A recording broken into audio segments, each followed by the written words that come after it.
So first of all, just introduce the theme for this coach workshop, which is looking at what I'm calling Gamifying Everything. So we're looking at how we can use exercises, turn them into games in different ways, particularly within the context of individual lessons. Now, we're introducing this idea. I've had different reactions from different people. Bob Bales, in fact, he was commenting, oh, we used to do this back in the 80s, it seems to have gone out of fashion, sort of thing. Also, Phil Carlson likes the idea, but I'm not entirely sure that we can entirely grasp what I'm aiming at, so this workshop's going to try and expose that a little bit. Also, I've had people who really don't grasp it at all. They think it might be making things into games, maybe with tennis balls, or giving prizes in different situations, but that's not what we're going to do. This is an approach I've used with fencers of all levels, including very successful international fencers. You mentioned the other day you fenced against Hussein last week, who we know was fantastically good. He engaged extremely well with some of these kind of approaches.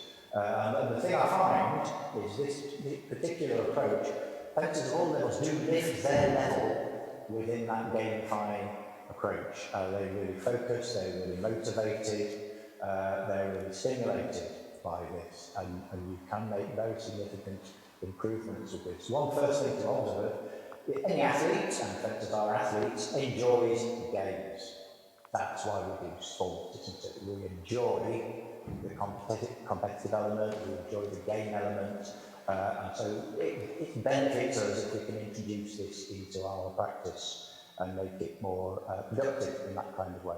So that's what the theme is going to be about. In a little bit I will introduce some of the exercises that I've used over the years and how we've done it. But initially I think we should start off with a little bit of what we can call a warm-up lesson as such, to get our fencers calibrated into hitting and moving around like a fencer, and also for us as a coach to also, as it were, calibrate ourselves in what we're doing. So I'm just going to sort of demonstrate sort of the way I would begin the beginning of the lesson, which I'm thinking of as calibration or warm-up section. I will use Archie as my stooge for this one. And we start with a salute. And I'll start to make this distance. So look at simple hitting to begin with. After all, that sensation fixing the point, quite important in fencing. We can go round, there we go, there we go. This is one I always like to begin with. I'm looking for the fencer to loosen up their hand. You can relax the hand a little bit more, can't you, Archie? And we can introduce bits of variation into this, hitting different targets. There we go. Okay, we can, depending on the capability of the fencer, we can put more speed and variation into it, but not doing anything too fantastical at this moment. There we go. Okay, so that will be after my beginning. This is an exercise Unit calls mincemeat. I asked him why he called it mincemeat, and he said the fencer is making mincemeat of the coach's jacket. Okay, and then we can look at some parallels. There we go. Now we can get this moving again, so system. Just getting rid of the parallel.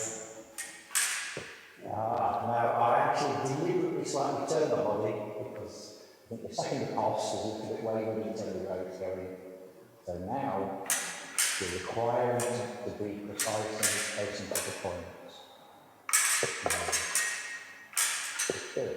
And then we're going to extend the distance and we look at the lunge. Within my lessons, I normally work on the assumption that the fencer has already done some kind of physical warm-up, stretch out maybe, and is capable of lunging straight away. Okay, and there we go. We'll look at the point going first here. There we go. Get some movement going up and there. Good, good. Okay, so that's a combination. What I would do as a sort of initial phase of the fencing lesson, you can call it the warm-up phase, I think of it as a calibration phase.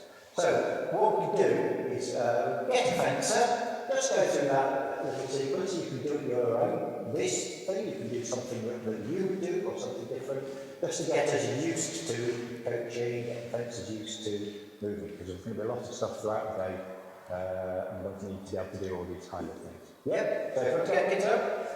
Again, I'm going to borrow Archie for my stooge in this one.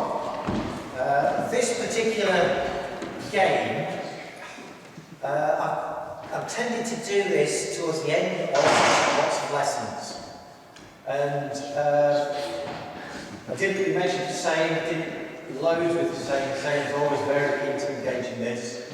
And this involves doing a sequence of attacks. It really, I think, comes from an exercise that would have been used within pairs training. And we will look at how it can function in a group where you're doing some pairs training as well.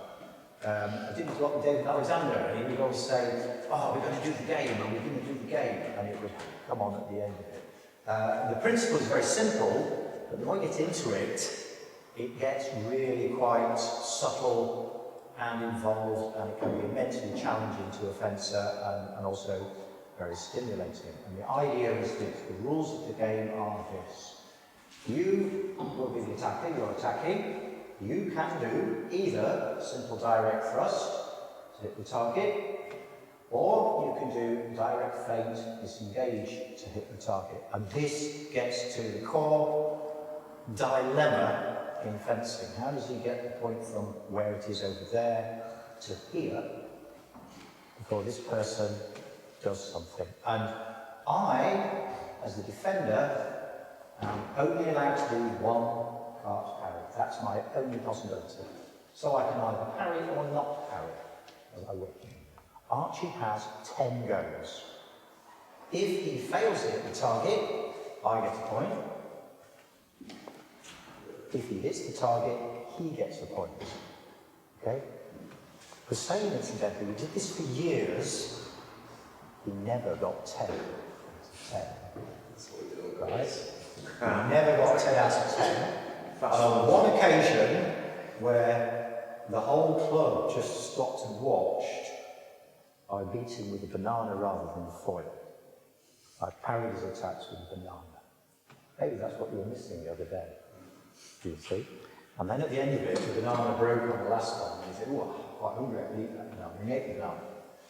That's making a bit of fun of it, but it's a very productive game, and it's a challenging game, and also different fencers resolve the problems in different ways.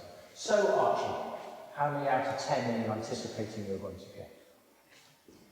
Well, this will change what happens if I get another 4. You think, okay, he's not being... It's like, it's so all-minded, because it's like, you either lunge fast enough that they can carry, or you're, it's like...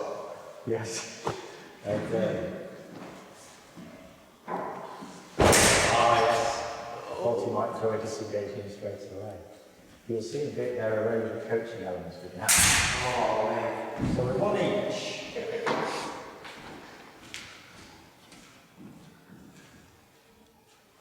Good. 2, 1. 2 each. That's just like... I say this, I think, gets to the heart of the dilemma of fencing. How to get from there to here, and the defender naturally has, I think, an element of advantage. 100%. Don't you? You see? It's the only one I guess. Like, I'm going to talk a bit later on how the coach approaches this to make it as productive as possible. We're on 2 each. Absolutely. Defense. Yes. He's on 4-2. You're doing good. Ooh, did you get that one? It's a bit. Yes, we're going to count it. 5-2. Ah! How did himself? So 5-3 we're on that.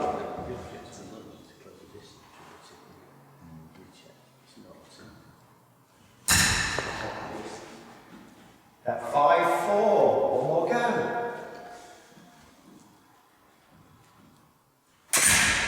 5 each, it's a draw. Okay. Thank you, Archie. Now, In a bit we're going to review this and go through some of the details. What I want you to do is get a fencer, get that game going, maybe swap around with different fencers and see how it goes, see how you as a coach, and see what you get.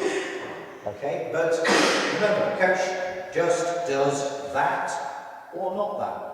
And in a little bit you'll see there are slight variations. Don't ever let yourself be doing something like that. Oh yes, yes, that's what you do. It's true the other way around as well. No, because sometimes as a coach, I caught myself out like this, I swear, I thought they were going to I went like this. Yeah. With my hand, and they can see that, and then they know maybe it's the next one. Yeah. So if you stand there and go like this, Yeah. and just decide what you're going to do, and even if you switch a little bit, it's not So you're discovering things. Yeah. So we'll have a look at how the fencer can approach this.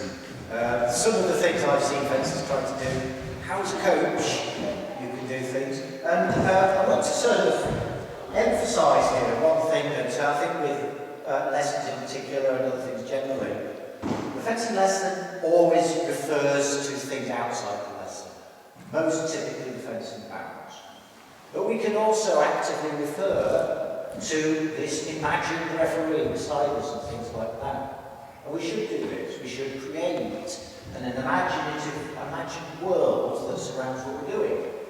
Because it's not just an isolated thing on its own, it's a lesson. It's meant to lead somewhere, and it leads to fencing bounce, doesn't it? Many times in the lesson where I might say, do you think this referee would give you that? We've got this imagined referee here. Who's looking at what's happening. I might even say, do you think the audience there would think you're a fencing god? You're a numpty for doing such a move. Because we're bringing in an imaginative world that has to surround our activity as a coach. Many of us in this practice with this game, you're sort of coaching, really. But make it game. Make it a game. Okay? Have some banter. There was little moments where maybe she hit, maybe she didn't. And you could have something about that. You say, oh, is that your point? Well, yes, I got that. Oh, I'm not sure about that one. Okay, I'll let you have it. You have this little banter. And you're making the lesson more engaging in this way.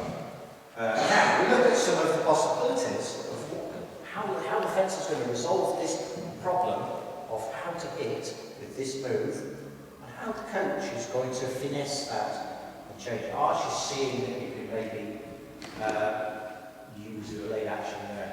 There's one little thing here which I restrict myself from using quite a lot in these settings because it works too well. Okay.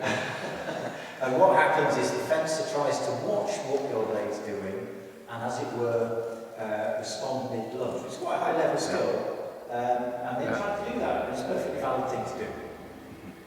Now, if I see that they're sort of being quite speculative with the lunge, and if I switch to my point, frequently they're flying around into that side, which of course is closed. And it's a really effective way of catching them out, so that they only try and respond to real powers. It's very hard to do, to actually, as it were, make it open eyes and try to react to that. Can be done, of course, but it's actually quite hard. Usually, fencers will decide before they go which variation they're going to do. And if you look at your fencer, and you're looking for little tells on what they're doing, you can very often see which action they're going to do before they do it. And this is where there's those magical moments where my blade doesn't move and you go flying into there. I've seen what he's going to do. Read his intention to some extent. Also, you can look for patterns, and you can make a guess based on the patterns. Perhaps he does 2 fast correct ones, and then on the third one, he puts in a disengage.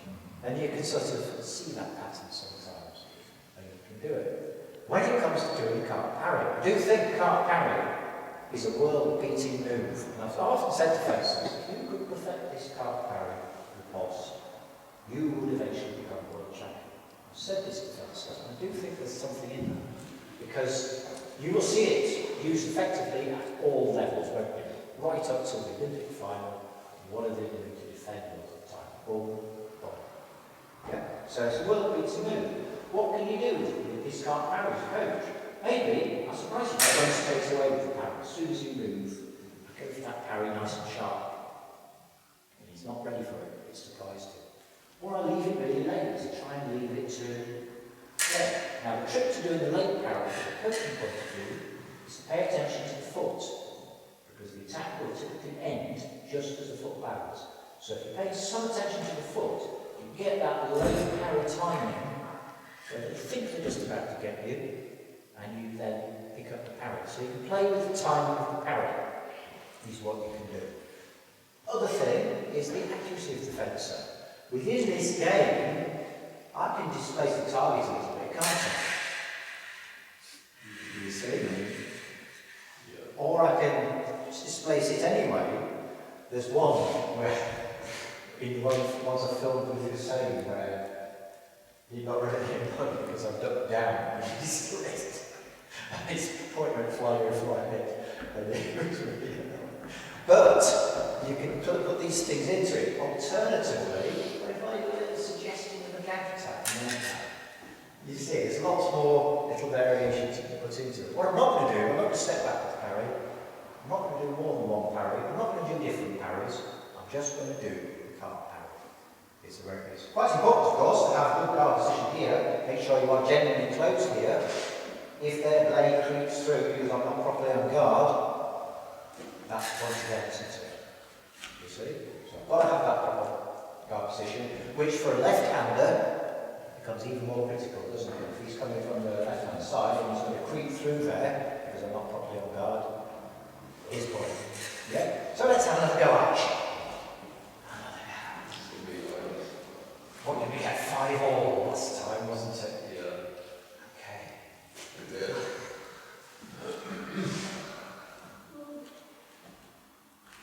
Oh, did that fix? Yeah, but it's not with these. Excuses. Yeah, but yeah. Excuses. Yeah, it's not high. But If you went faster, you would have hit him. I'm going to say I was off target, slid down, hit me in the leg arch. No points, no point.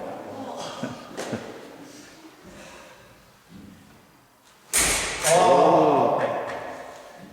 Lightning. He beat me on this, and he just did fantastically fast direct attacks, which I couldn't parry. Yes, that's what. Now, he took a year off before going to university, and what did he do in that year? Footwork. Practicing his lunges, getting fantastically fit for fencing, because he came back from a competition, and he sat down and thought about why he hadn't got the result he wanted, and as he said to me, it was footwork. I decided it was footwork. And they had a conservatory there that he practiced. He just got fantastically fit and fast. And his lunge was just incredibly fast at that point. I couldn't parry it. He just hit me 10 in the mouth. Never met anyone else who could do that. Anyway, where are we at? Are we on one each? One each. One each. 2, 1. 3, 1.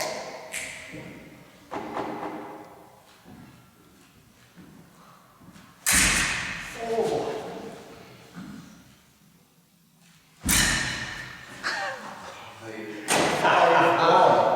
It's the monster, what can I say? It's just like, I think the best thing to do if you're the fencer is just don't think that. This is it, you see. Different fencers are coaching in different I ways. already know that. If I'm going to go, sometimes I'm taking a little bit longer. And then there'll be something in that. You know what I mean? Sometimes I'm like, okay, bang. And then sometimes I'm like, and then by that point, like, come on. Where are we? 5-1. 4 more goes. 6-1. Oh, we got it. See, I guessed there. I thought he's going to do a disengage. I guessed what? 6-2. Oh, he's got it. Oh, very good. That's it. That's a good one. 7-3. I win. Thank you, Archie. Okay, grab the fencer. Another go. Our next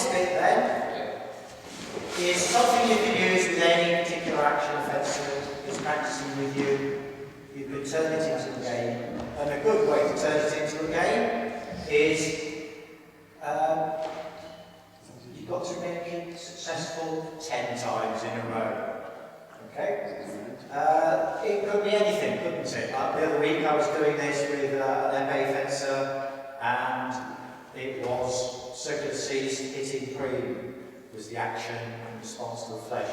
And obviously I had to sort of simulate flashes over and over and over again. And then it's like snakes and ladders.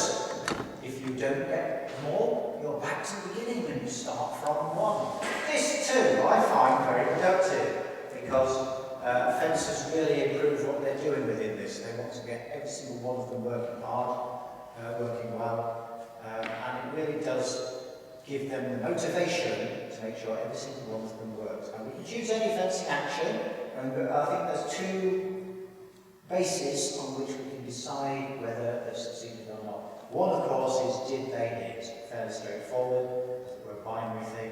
Did they hit or didn't they hit? Also, we could set a particular standard which might be subjectively judged about how well the action was performed. So as a coach, you've got to try and have clearly defined a subjective standard. For example, to give a simple example, if we're doing a parry carpet pass, what's the point drifting over there when we did the parry if we don't want it to go there? You follow? So we can decide on that basis whether that was done successfully or not. We have a fencer that routinely does this kind of parry and then misses on a riposte repeatedly. Maybe we try and get them to take the parry and all like that. We do take them back. If they don't succeed in doing that, there's one back to the beginning. That's snakes and ladders.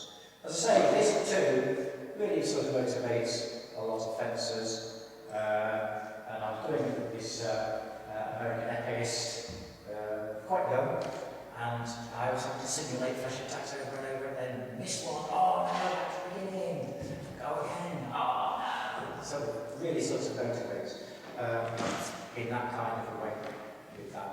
So, when we get fencing action, you're going to do, if you do this, or if you haven't done this, let's see. Let's do it with circular seas parry, followed by disengage pulse. Just got to hit me 10 times in there. Okay? Another variation of this, which I've done, and this is another way to do it. Used to, when you were saying this, I used to do this quite a lot, was we'd be positioned this way, you do the action, and each time you got it right, you can take one step back. The goal was to get to the other side of the sports ball. Each time you got it wrong, missed that one. Back to the beginning, you see. And you'd be going, no. And you would do this over and over until you got to the other side of the ball. And I was doing this with him when we were quite young, 7, 8 years old. But it has the effect of repeating it and make it good. And some of you will know Gus Chen came onto our course, didn't he?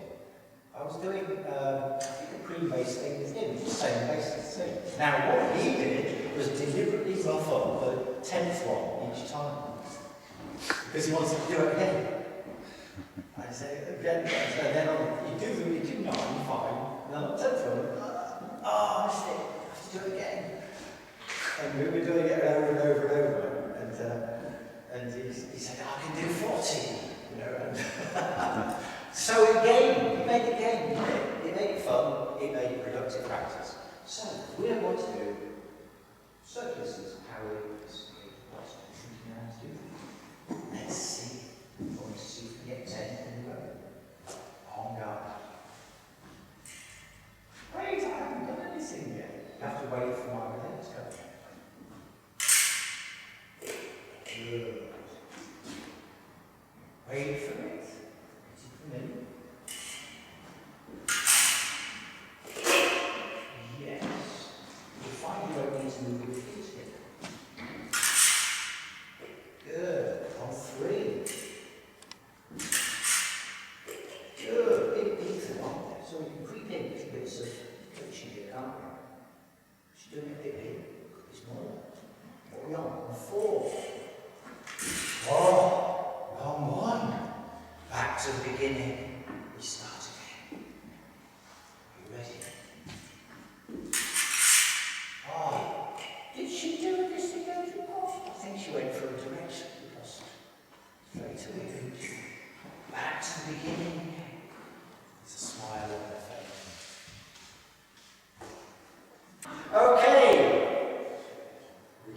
saying we could keep working on it. What I want you to do with the fencer, pick any move, decide on the criteria, either it's a hit or it isn't a hit perhaps, or an action is done in a particular way, if you want, 10 times in a row. But make it fun, act it up a little bit. Oh, you have a smile on their face a lot of that time. You see? Get with the fencer, let's see how that goes. Pick anything. Could be something challenging, something relatively easily, done to a high standard. Now, just a quick sort of summary of what we're going for this morning. First of all, we looked at the direct attack for disengage game. We played around with that, and then we looked at using first 10 or 10 in a row as a practice, and using that and trying to bring in sort of imagination to it, seeing games, gamifying it. Now what we want to look at is gamifying problem solving. What we do as coaches, because we should be doing, is creating a problem for our fencers and then giving them the incentive to resolve it. Not always give them the answers, but let them work it out. And we can do the same thing so that they are working to do that and bring imaginative thinking into that. Torsten, would you like to come and be our fencer? We don't just want to step through the strap on his jacket. Never mind, she won't notice the Victoria. Okay?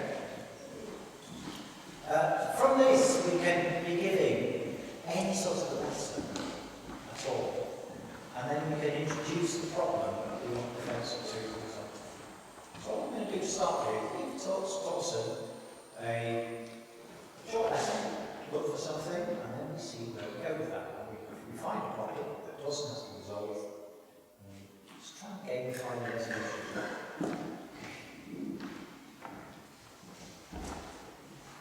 So again, like we did very first thing in the morning, we start off with a little bit of a lesson to calibrate to warm up our fencer's movements.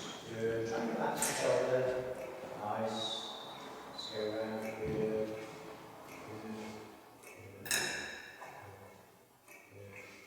Yes. Yes. Yes. Now, how did I get him to stop going around the ring and hitting you there? What did I do? Something else? I just, the way I said yes, indicated that the section had finished. Okay? Okay. Moving into our position. Good.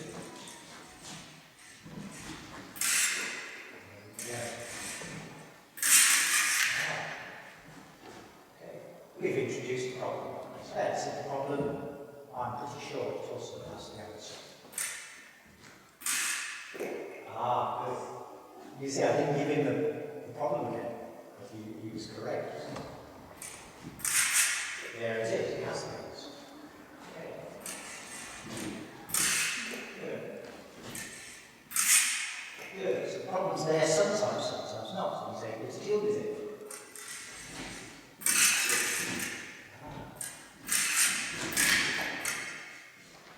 You have another problem. See, it's very easy to find problems, isn't it?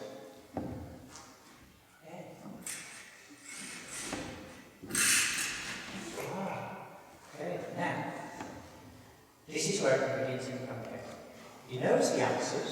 You can think about the way they're executed, for example. And we create a scenario. Let's imagine you're in a fencing match. Every time you miss that, your opponent just sticks their arm out and pokes you in the belly. And they get it. So every time that happens, be sure you hit and hit effective. Okay? Ooh. Nice. Ah. Imagine you hit you there. Okay.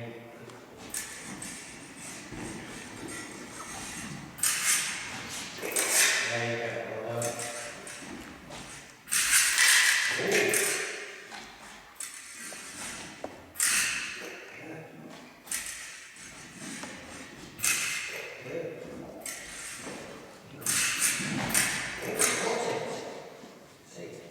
we can imagine I'm supposed to make that little point every time we play.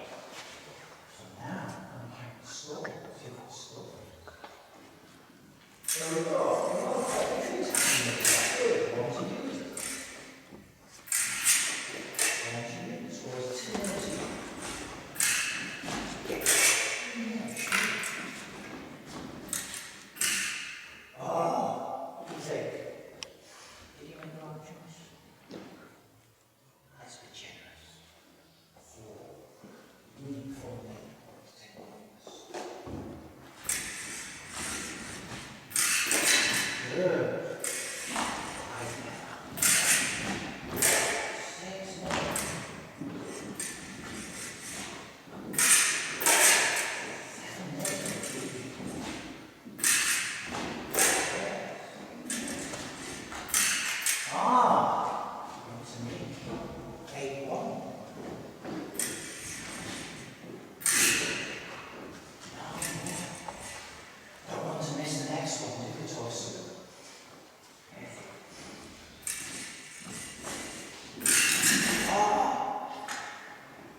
We could have picked something more involved, couldn't we?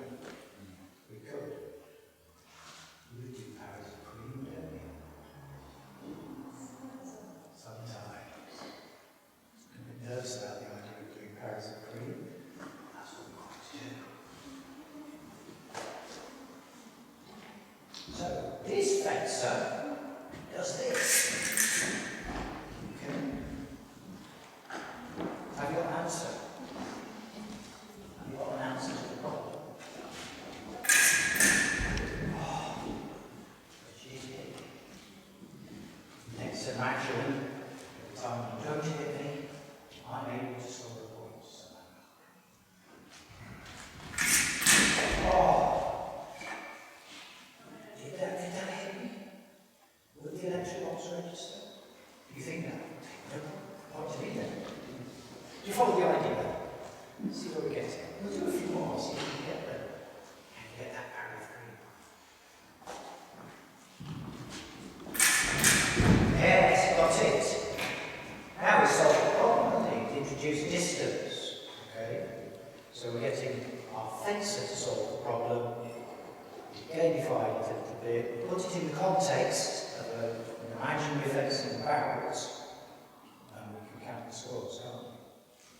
You follow the idea of that? So this is what we're going to do with our fences in our bit of practice now. You can just do, like we were at the very beginning of the day, a little bit of a warm-up lesson with it, take it in a certain direction, see what you find, something that can be a problem, create a problem. Initially I created a relatively straightforward problem, I gave him the conditions to disengage. Dawson knows any way to do that, we've done it before. So I gave him that condition, I could give him other conditions which create a problem. It's up to the fencer to have the solution to it. I'm not going to necessarily tell him the solution unless he is seriously stuck in resolving the problem, then I might give some pointers. You see? So we don't start with the answers, we start with the questions. So, if you get your kit, get a fencer, start off with just a fairly standard type of warm-up or calibrating lesson, take it in a particular direction, create a problem, and then see how the fencer resolves the problem, turn it into some sort of imaginary game situation, perhaps like this, where we're imagining fencing about, and the fencer isn't getting a point, and take it in that direction. Off we go.